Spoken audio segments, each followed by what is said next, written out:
It's a rehabilitative process. It's taking the opportunities that people present by who they are and the uniqueness that they provide, not just to the sessions, but to their experiences. And it utilizes that information so that we give them the best opportunity to grow within themselves and become the best version of themselves. What I love most about teaching in OT is really seeing the future of occupational therapy come to pass. So we're able to see how students receive and process information and grow as time goes on in terms of how, what, and why they think about occupational therapy and what we're doing as a profession to move forward and grow together, not just as individuals, but as a population and group to help support society as a whole. I had a young child who was about 7 or 8 years old, and he had been coming into the clinic that I started working at, where he was receiving pediatric OT, he was receiving speech, and he was receiving physical therapy as well.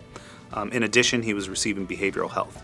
And there just wasn't any progression that was being made over time. He was receiving a lot of flack from therapists, from parents, from kids. He wasn't able to go to school regularly like most kids. He was kind of stuck in the clinic all day trying to receive his education and his care.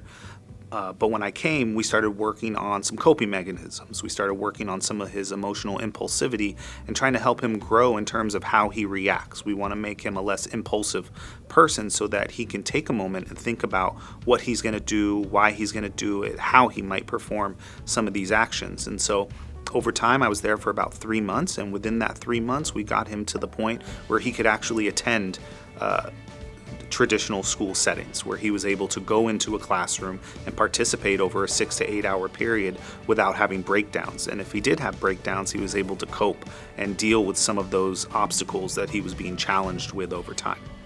My second proudest moment was in academia, and it was my first group of students that ended up heading out into fieldwork. They had finished their pinning. They were a larger group, but they were my first group. They had grown from the first time I saw them in their anatomy class to where they had ended up in their older adults class that I had also assisted on. And so being able to see that growth and that progression, not just as individuals, but as professionals moving out into this great big world that they have, I think that that was one of my proudest moments as an occupational therapist.